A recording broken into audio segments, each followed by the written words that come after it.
Praise the Lord. கர்த்தர் தாமே உங்களை ஆசீர்வதிப்பாராக.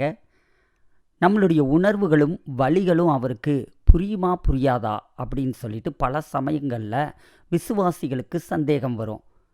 ஆண்டவருக்கு என்னுடைய வலிகள் தெரியுதா, ஆண்டவருக்கு நான் கடந்து போய்க்கொண்டு இருக்கிற பாதை புரியுதா புரியலையா, என்னுடைய உணர்ச்சிகளை அவர் புரிந்து கொள்கிறாரா இல்லையா அப்படின்னு சொல்லிட்டு பல சமயங்களில் நமக்குள்ள அந்த கொஸ்டின் வரும். நாம் ஒருவேளை தொடர்ந்து பொருளாதார பிரச்சனைகளுக்கு மத்தியில் வாழ்ந்து கொண்டிருக்கலாம்.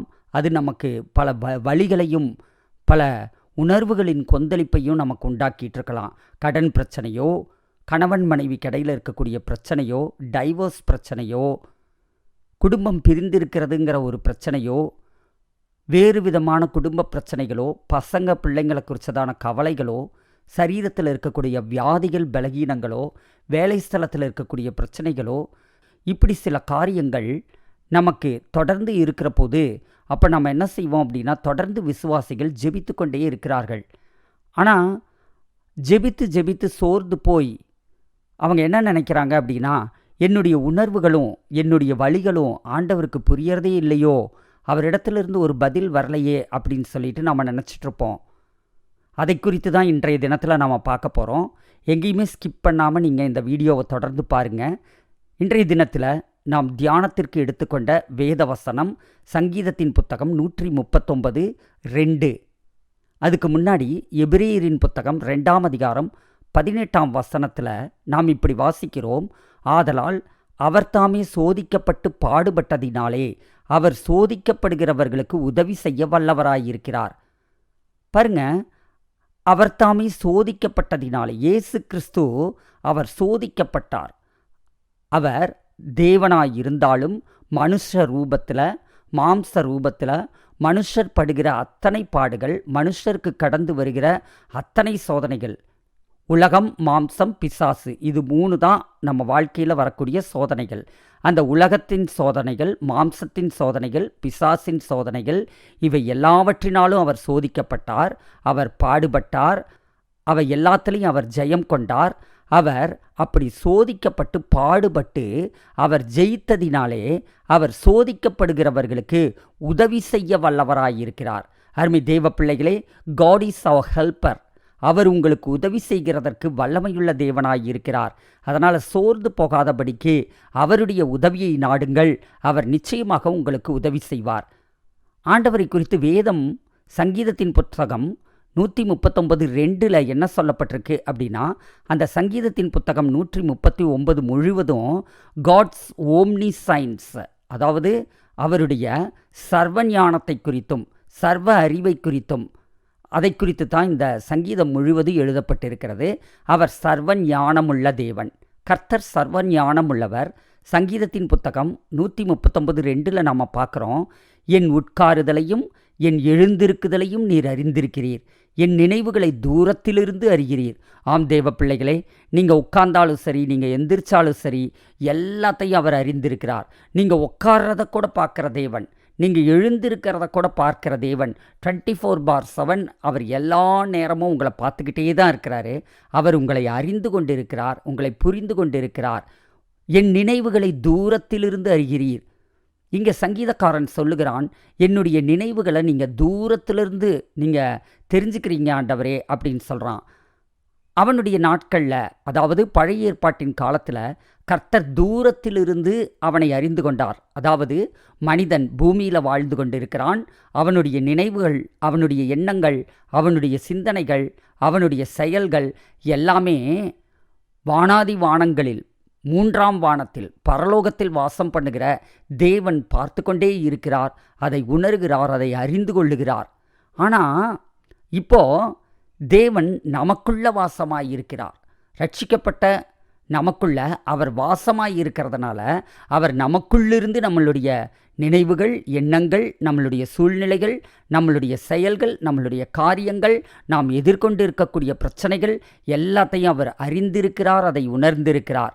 இங்கிலீஷ் பைபிள் ஆம்ப்ளிஃபைடில் இப்படி நாம் பார்க்குறோம். You know when I sit down and when I rise up my entire life everything I do, you understand my thought from afar. இதில் பார்க்குறோம், மை என்டையர் லைஃப், என்னுடைய முழு வாழ்க்கையையும் நீர் அறிந்திருக்கிறீர். எவ்ரிதிங் ஐ டூ, நான் என்னெல்லாம் செய்கிறனோ எல்லாத்தையும் நீங்கள் அறிந்திருக்கிறீர். இங்கே பாருங்க, அவர் அண்டர்ஸ்டாண்ட் மை தாட், அவர் நம்முடைய நினைவுகளை தூரத்திலிருந்து அறிகிறீங்கிறத தான் இங்கே நம்ம பார்க்குறோம். யூ அண்டர்ஸ்டாண்ட் மை தாட் அப்படின்னு சொல்லி நாங்கள் பார்க்குறோம். அவர் நம்முடைய எண்ணங்களை அவர் புரிந்து கொள்ளுகிறார் அப்படின்னு சொல்லி இருக்குது. இன்னொரு டிரான்ஸ்லேஷனில் என்னன்னு இருக்குதுன்னா, அவர் என்னுடைய எண்ணங்களை உணருகிறார், அவர் என்னுடைய எண்ணங்களை பகுத்தறிகிறார். அவர் என்னுடைய எண்ணங்களை பகுத்தறிவதோடு கூட என் மனதிற்குள் எழும்புகிற தர்க்கங்கள் எல்லாவற்றையும் அவர் அறிந்திருக்கிறார். ஆம் தேவ பிள்ளைகளே, அவர் நம்ம மனசில் பல சமயங்களில் பல தர்க்கங்கள் உண்டாகுது பார்த்தீங்களா? கர்த்தர் இதுக்கு பதில் கொடுக்க மாட்டாரா? ஆண்டவர் இதையெல்லாம் பார்க்க மாட்டாரா? இதுக்கு ஒரு அற்புதத்தை செய்ய மாட்டாரா? அல்லது பலவிதமான எண்ணங்கள் நமக்குள்ளே வரும், இனி ஆண்டவர் செய்யவே மாட்டார் அப்படின்ட்டு. அல்லது பாசிட்டிவாக நிறைய எண்ணங்கள் வரும். அது என்ன தர்க்கமான எண்ணங்கள் நமக்குள்ளே வந்தாலும் சரி, அந்த தர்க்கங்கள் எல்லாவற்றையும் அவர் புரிந்து கொள்ளுகிறார். அதை எல்லாத்தையும் புரிந்து கொண்டு அதற்கேற்ற விதத்தில் அவர் பதில் கொடுக்கக்கூடிய தேவனாய் இருக்கிறார். அண்டர்ஸ்டாண்ட் மை மோட்டிவ்ஸ், உங்களுடைய நோக்கங்கள் என்ன என்பதை அவர் அறிந்திருக்கிறார். அருமை தேவ பிள்ளைகளே, அதாவது உங்களுடைய மனதிற்குள் நடக்கக்கூடிய போராட்டங்கள், கொந்தளிப்புகள், எண்ணங்களுக்குள்ள உண்டாகக்கூடியதான எல்லா காரியங்களையும் அவர் அறிந்திருக்கிறார். நீங்கள் உங்கள் ஃபீலிங்ஸ் என்ன அப்படிங்கிறது அவருக்கு தெரியும். அது எல்லாவற்றையும் அவர் தெரிந்து கொண்டிருக்கிறதினாலே அவர் உங்களுக்கு உதவி செய்கிறதற்கு வல்லமையுள்ள தேவனாய் இருக்கிறார். ஏன்னா அதே பாதையின் வழியாக அவர் கடந்து போனவர்.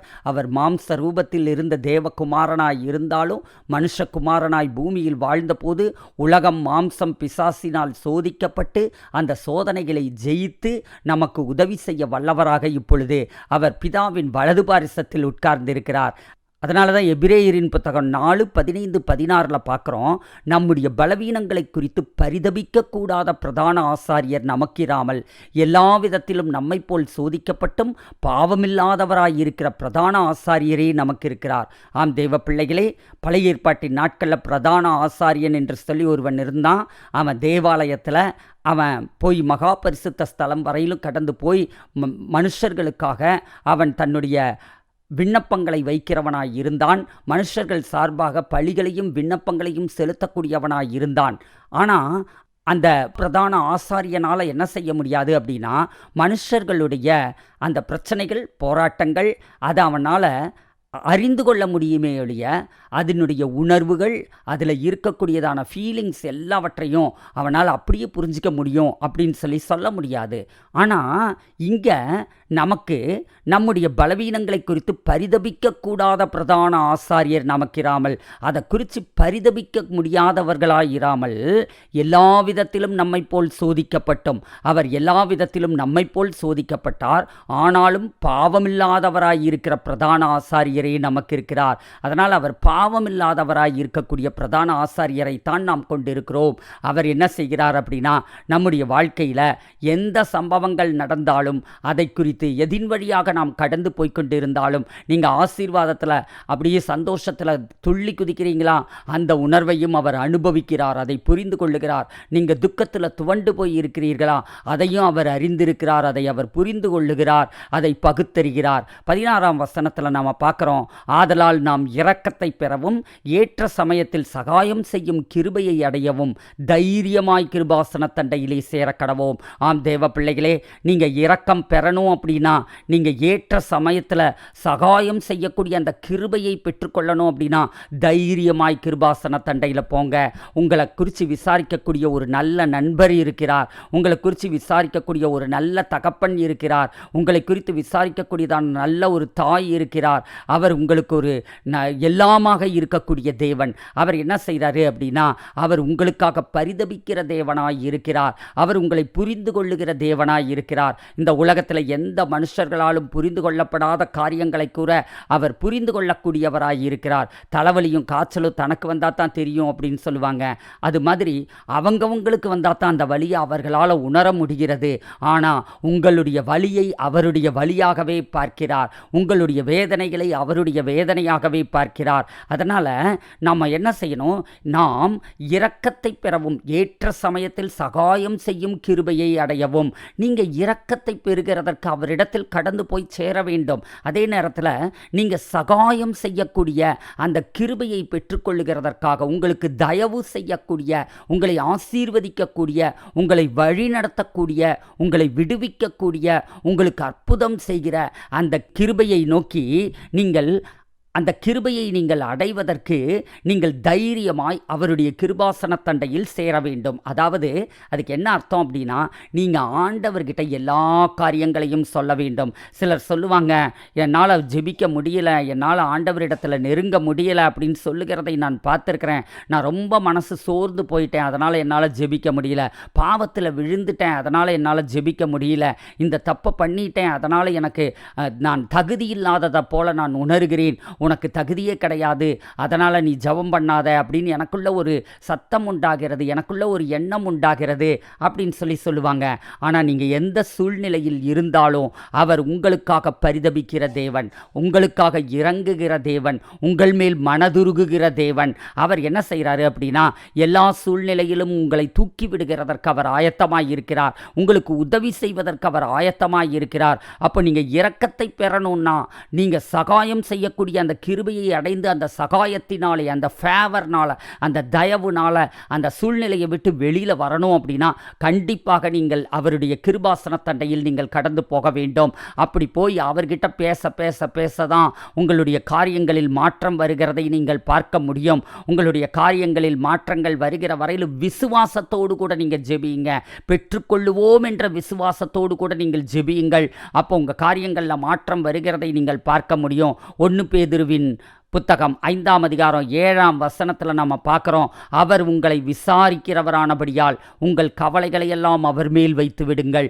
ஆம் தேவ பிள்ளைகளே, அவர் உங்களை விசாரிக்கிறவரானபடியினால் உங்களுக்கு என்ன கவலை இருந்தாலும் சரி, எந்த பிரச்சனை இருந்தாலும் சரி, அது தீர்க்க முடியாத பிரச்சனைன்னு சொல்லி நீங்கள் நினச்சாலும் சரி, பல ஆண்டுகளாக உங்கள் வாழ்க்கையில் இருக்கக்கூடிய பிரச்சனையாக இருந்தாலும் சரி, எல்லாவற்றையும் அவர்கிட்ட சொல்லிடுங்க, எல்லாத்தையும் அவர் மேலே வச்சுருங்க.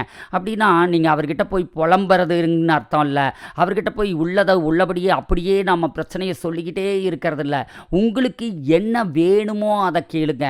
பிரச்சனை அவருக்கு தெரியும். நீங்கள் உட்கார்றதையும் அவர் பார்த்துருக்கிறார், நீங்கள் எழுந்திருக்கிறதையும் அவர் பார்த்துருக்கிறாரு, நீங்கள் நடக்கிறதையும் அவர் பார்த்துருக்கிறார், நீங்கள் தூங்குறதையும் அவர் பார்த்துருக்கிறார், நீங்கள் அழறதையும் அவர் பார்த்துருக்கிறார், நீங்கள் சிரிக்கிறதையும் அவர் பார்த்துருக்கிறாரு. இப்படி எல்லாமே அவருக்கு தெரியும். அவர்கிட்ட போய் நான் இந்த சூழ்நிலைகளில் கடந்து போயிட்டுருக்கேன்னு உங்கள் பிரச்சனையை பூரா நீங்கள் வெறும் பிரச்சனையை மட்டுமே சொல்லிகிட்டு இருக்கிறது ஜெபம் அல்ல. அப்படி பேசுவது அவரோடு கூட பேசுவதல்ல.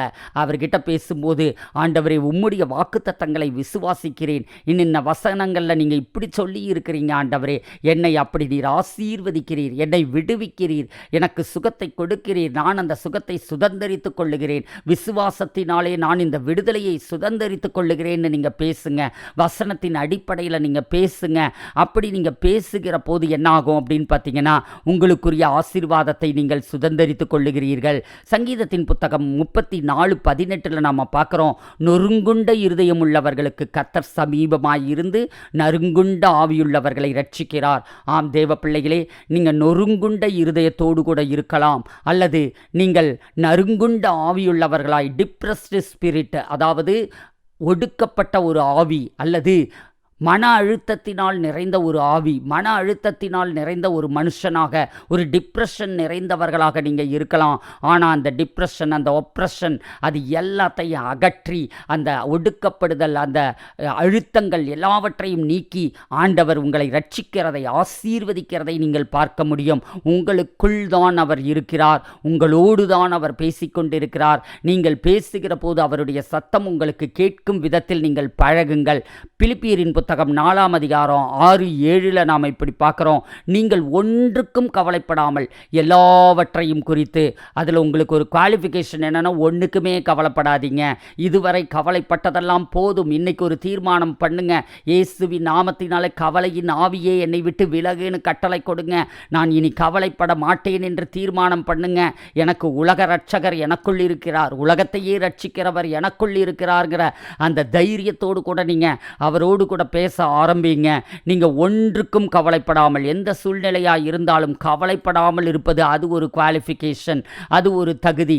கவலைப்படாமல் எல்லாவற்றையும் குறித்து, இதை சொல்லலாம் இதை சொல்ல வேண்டாம் அப்படிங்கிறது இல்லை, எல்லாவற்றையும் குறித்து, உங்கள் பாவங்களை குறித்து சொல்லுங்கள், பிரச்சனையை குறித்து சொல்லுங்கள், ஆசைகளை குறித்து சொல்லுங்கள், எதிர்பார்ப்புகளை குறித்து சொல்லுங்கள், உங்களுடைய ஆசீர்வாதங்களை குறித்து சொல்லுங்கள், உங்களுக்கு வரவேண்டிய நன்மைகளை குறித்து கேளுங்கள். இப்படி எல்லாவற்றையும் குறித்து உங்கள் விண்ணப்பங்களை ஸ்தோத்திரத்தோடே கூடிய ஜபத்தினாலும் எல்லாவற்றுக்காகவும் ஸ்தோத்திரம் செலுத்தி கொண்டே நீங்கள் சொல்லுங்க. ஜபத்தினாலும் வேண்டுதலினாலும் தேவனுக்கு தெரியப்படுத்துங்கள். அப்பொழுது எல்லா புத்திக்கும் மேலான தேவ சமாதானம் உங்கள் இருதயங்களையும் உங்கள் சிந்தைகளையும் கிறிஸ்து இயேசுக்குள்ளாக காத்துக்கொள்ளும். பாருங்க, இப்படி நீங்கள் ஆண்டவர்கிட்ட சொல்லிட்டீங்க அப்படின்னா அப்போ என்ன ஆகும்னா, உங்கள் எல்லா புத்திக்கும் மேலான தேவ சமாதானம், எந்த பாரமும் எந்த கவலையும் உங்களை நெருக்க முடியாதபடிக்கு எல்லா புத்திக்கும் மேலான தேவ சமாதானம் உங்களை நிரப்புறதை நீங்கள் பார்க்க முடியும். உங்கள் இருதயங்களை நிரப்பும், உங்கள் சிந்தைகளை நிரப்பும். கிறிஸ்து இயேசுவுக்குள்ளாக அது காத்துக்கொள்ளுகிறதை நீங்கள் பார்க்க முடியும். உங்களுக்கு அந்த உறுதி வருகிற வரையில் ஒரு காரியத்திற்காக நீங்கள் தொடர்ந்து அதை பெற்றுக்கொள்ளுவோம் என்ற விசுவாசத்தோடு கூட ஜெபியுங்கள். மீண்டும் ஒரு விசை நான் உங்களுக்கு சொல்லுகிறேன், அவர் உங்களை அறிந்திருக்கிறார், உங்கள் நினைவுகளை அறிந்திருக்கிறார். அவர் உங்களுடைய உணர்வுகள், உங்களுடைய வழிகள் அவருக்கு தெரியும். உங்களுடைய உணர்வுகளும் வழிகளும் அவர் அறிந்திருக்கிறார், அதை தெரிந்திருக்கிறார், அதை புரிந்து கொண்டிருக்கிறார், அதை உணர்ந்திருக்கிறார், அதை பகுத்தறிந்திருக்கிறார். எல்லாவற்றுக்கும் முடிவு உண்டு. எல்லாவற்றிலும் கர்த்தர் இடைபடுகிறதை நீங்கள் பார்க்க போகிறீர்கள். இயேசு கிறிஸ்துவின் ஜீவனுள்ள நாமத்தினாலே ஆண்டவரே, அருமை பிள்ளைகளுக்கு விரோதமாய் எழும்புகிற எல்லா சோதனையை கொண்டு வருகிற உலகம், மாம்சம், பிசாசின் சோதனையை இவர்களுடைய குடும்பங்களுக்குள் கொண்டு வருகிற எல்லா சத்துருவின் வல்லமைகளை நான் கடிந்து கட்டி அப்புறப்படுத்துகிறேன். ஆசீர்வாதத்தின் தடைகளை இயேசு கிறிஸ்துவின் ஜீவனுள்ள நாமத்தினாலே நான் இப்பொழுது அழிக்கிறேன், உடைக்கிறேன். இயேசு கிறிஸ்துவின் நாமத்தினாலே ஆண்டவரே அப்பா, எங்களுடைய உட்காருதல், எழுந்திருத்தல் எல்லாவற்றையும் அறிந்திருக்கிற தேவனுக்கு ஸ்தோத்திரம். உம்முடைய சர்வ ஞானத்திற்காக நாங்கள் நன்றி செலுத்துகிறோம் ஆண்டவரே. எங்கள் நினைவுகள் எல்லாவற்றையும், எண்ணங்கள் எல்லாவற்றையும் நீர் புரிந்து கொண்டிருக்கிறீர் ஆண்டவரே. அப்பா, அதை உணர்ந்து கொண்டிருக்கிறீர் ஆண்டவரே. அப்பா, அதை நீர் பகிர்ந்தறிந்திருக்கிறீர் ஆண்டவரே. ஆண்டவரே, எங்களுக்குள் எழும்புகிற எதிர்மறையான தர்க்கங்கள், எந்த தர்க்கங்களையும், கிறிஸ்துவை அறிகிற அறிவுக்கு விரோதமான எந்த தர்க்கத்தையும், எந்த மேட்டிமையான எண்ணத்தையும் இயேசு கிறிஸ்துவின் ஜீவனுள்ள நாமத்தினாலே நாங்கள் இப்பொழுது உடைக்கிறோம். இயேசு கிறிஸ்துவின் ஜீவனுள்ள நாமத்தினாலே எங்களுடைய மோட்டிவ்ஸ், எங்கள் நோக்கங்களை நீர் அறிந்திருக்கிறதற்காக நாங்கள் நன்றியோடு கூட உம்மை துதிக்கிறோம். எங்கள் பலகீனங்களில் பரிதபிக்கிற தேவனே, உமக்கு ஸ்தோத்திரம் ஆண்டவரே. அப்பா, உமக்கு ஸ்தோத்திரம் ஆண்டவரே. எங்களுக்கு இரக்கம் பாராட்டுகிறதற்காக நன்றி செலுத்துகிறோம். சகாயம், காட்ஸ் ஃபேவர் எங்கள் மேலே பெருகி இருக்கிறதற்காக நன்றி செலுத்துகிறோம் ஆண்டவரே. நாங்கள் தைரியமாய் உம்மிடத்தில் கடந்து வருகிறோம். நீர் எங்களை விசாரிக்கிறவராய் இருக்கிறீர். மீது எங்கள் கவலைகளையும் பாரங்களையும் நாங்கள் வைக்கிறோம். எங்கள் விண்ணப்பங்களை நாங்கள் வைக்கிறோம் ஆண்டவரே. இயேசு கிறிஸ்துவின் ஜீவனுள்ள நாமத்தினால எல்லா டிப்ரெஸ்டு ஸ்பிரிட்டை, எல்லா நொறுங்குண்ட, எல்லா உடைக்கப்பட்ட, துண்டு துண்டாக உடைக்கப்பட்ட, நொறுங்குண்ட, நறுங்குண்ட ஆவி உள்ளவர்களுக்குள் இயேசுவின் நாமத்தினாலே இப்பொழுது ஒரு ஃப்ராக்ரன்ஸ் ஸ்பிரிட்டை நான் ரிலீஸ் பண்ணுறேன். இயேசுவின் நாமத்தினாலே இவர்களுடைய ஆவி, ஆத்மா, சரீரம் ஒரு புத்துணர்ச்சியை அடையட்டும் என்று நான் சொல்லுகிறேன். இயேசு கிறிஸ்துவின் ஜீவனுள்ள நாமத்தினாலே எல்லா மன அழுத்தங்களை உண்டு பண்ணுகிற கிரியைகள் விலகி ஓடுவதாக. இயேசுவின் நாமத்தினாலே ஆண்டவரே, ஒன்றுக்கும் கவலைப்படக்கூடாதபடிக்கு எல்லா கவலையின் ஆவிகளை நான் கடிந்து கட்டி அப்புறப்படுத்துகிறேன். இயேசு கிறிஸ்துவின் ஜீவனுள்ள நாமத்தினாலே உம்மிடத்தில் எப்பொழுதும் நாங்கள் எல்லாவற்றுக்காகவும் ஜெபித்து ஆண்டவரே, உங்ககிட்ட எங்கள் விண்ணப்பங்களை கொண்டு வரத்தக்கதாக அந்த ஜெப ஆவியும் விசுவாச ஆவியும் எங்களுக்குள் எழும்பட்டும் ஆண்டவரே. பெற்றுக்கொள்ளுவோம் என்ற விசுவாசத்தோடு கூட ஜெபிக்கத்தக்க விதத்தில் கர்த்தர் தாமே உம்முடைய பிள்ளைகளை பலப்படுத்துகிறதற்காக ஸ்தோத்திரம். எல்லா புத்திக்கும் மேலான தேவ சமாதானம் அருமை பிள்ளைகளுடைய இருதயத்தை நிரப்பட்டும் ஆண்டவரே. இயேசுவின் நாமத்தினாலே அப்பா, உமக்கு ஸ்தோத்திரம். அருமை பிள்ளைகளை ஆசீர்வதித்து பலப்படுத்தி நீர் வழி நடத்துகிறதற்காக ஸ்தோத்திரம். இந்த நாள் அருமை பிள்ளைகளுக்கு இனிய நாளாகவே இருக்கட்டும். இயேசு கிறிஸ்துவின் ஜீவனுள்ள நாமத்தில் ஜெபிக்கிறேன் எங்கள் நல்ல பிதாவே. ஆமேன். God bless you.